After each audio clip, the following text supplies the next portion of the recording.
Akhirnya berita dari China muncul dan itu memberikan harapan yang sangat luas dan itu sempat mendorong harga emas sampai ke zona 2664. Tapi masalahnya adalah resisten psikologis. 2666 atau 2666 gagal ditembus. Nah, itu diakibatkan apa? Diakibatkan salah satunya adalah data ekonomi Amerika. Tapi kira-kira nanti malam apakah kita punya peluang untuk melihat dukungan lebih lanjut dalam hal ini adalah kenaikan, atau justru kita akan lihat potensi pembalikan ataupun tekanan balik?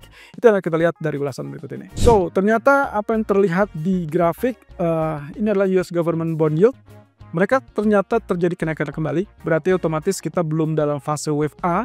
Kelihatannya begitu ya, jadi kenaikannya masih berlanjut, jadi wave 5-nya masih ada di sini, mungkin juga lebih tinggi, dan itu berarti menandakan pula areal resisten berikutnya ya. Areal resisten berikutnya setelah ini, nah ini yang pertama, berarti kita akan melihat potensi berikutnya itulah data ataupun ya kita anggap saja resisten berikutnya akan bergantung pada data ekonomi, sehingga kemungkinan sangat luas kemungkinannya untuk terjadi kenaikan lebih lanjut. Oke, ini yang tadi. Ya, kemarin kita sempat perkirakan situ, ini adalah level resisten terakhirnya. Kalau misalkan ternyata masih tetap kuat naik, ya berarti mau tidak mau kita akan melihat areal ini. Ya, berarti ada US Government Bond Yield di kisaran 5%.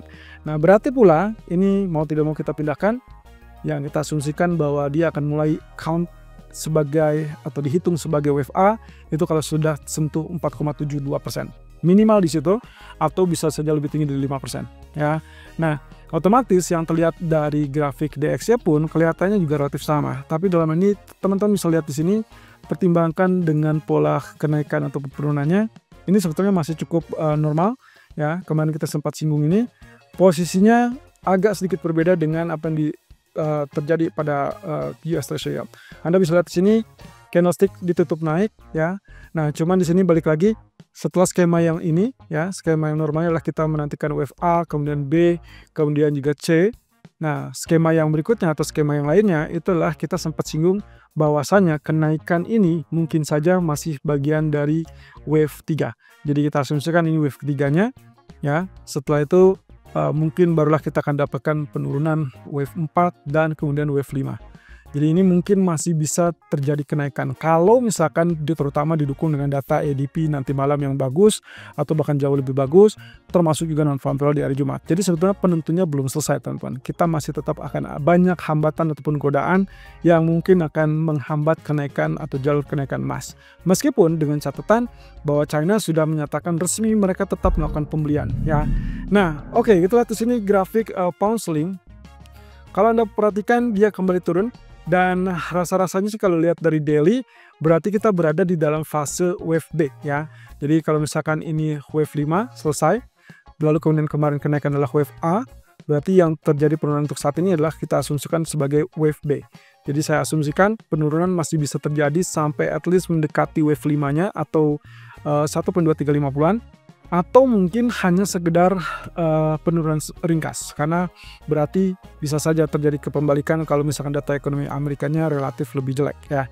Dan berarti nanti kita akan harapkan di sini setelah penurunan itu akan terjadi kenaikan sebagai wave C. Nah, cuman masalahnya adalah lagi-lagi pemicunya kelihatannya kurang kuat gitu ya. Itulah sebabnya kenapa untuk hari ini kita tidak melihat ada alasan dia untuk terdorong kembali di atas 1.2600, melainkan kita akan melihat ancaman untuk turun di bawah 1.2430.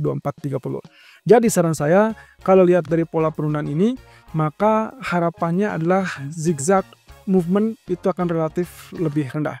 Nah, otomatis yang tetap kita incar adalah zona sell. Selama dia tidak tembus di atas 1.2550-an, saya rasa tetap lakukan sell. Tapi kalau misalkan sudah cukup rendah, misalkan 1.2400 atau bahkan 1.2350, harap segera exit. Karena pertimbangannya adalah range area yang masih tetap terbatas di 30-50 poin. Nah, sementara untuk crude oil, kalau Anda perhatikan semakin bergerak lagi atau naik lagi ya setelah kemarin sempat terhambat penurunannya, dan ini rasa-rasanya masih tetap layak dijadikan support kuat ya. Kalau support kecil seperti ini alasannya kemungkinan kita akan melihat area 75 ya, seperti yang kemarin kita perkirakan. Tapi hati-hati, ini adalah potensi double top juga bisa terjadi. Apalagi kalau kita perhatikan puncak yang ada di harga dia relatif lebih tinggi, sementara di puncak yang RSI dia lebih rendah. Artinya kemungkinan serangan penurunan itu bisa terjadi karena double top didukung oleh bearish divergence. Tapi ini akan beda cerita kalau misalkan area 75 ini bisa ditembus sehingga kita punya peluang untuk melihat area 77 ataupun bahkan 78. Jadi harapan saya adalah penurunan ini akan relatif singkat, koreksi singkat, kemudian dia didorong naik dan tembus 2 level resisten di atas. Ini akan terwujud kalau misalkan kita lihat emas masih tetap naik, kemudian ada harapan terkait dengan stimulus China. Ya, walaupun sedikit mengecewakan tadi pagi, tinggal tunggu dengan data Amerika nanti malam ya. Dan di daily chartnya pun berhasil membalikan keadaan setelah sebelumnya muncul atau sempat muncul shooting star. Dan ini ya yang kita akan tentukan apakah dia akan lanjutkan kenaikan, berarti mengejar zona 76 ataupun bahkan 78.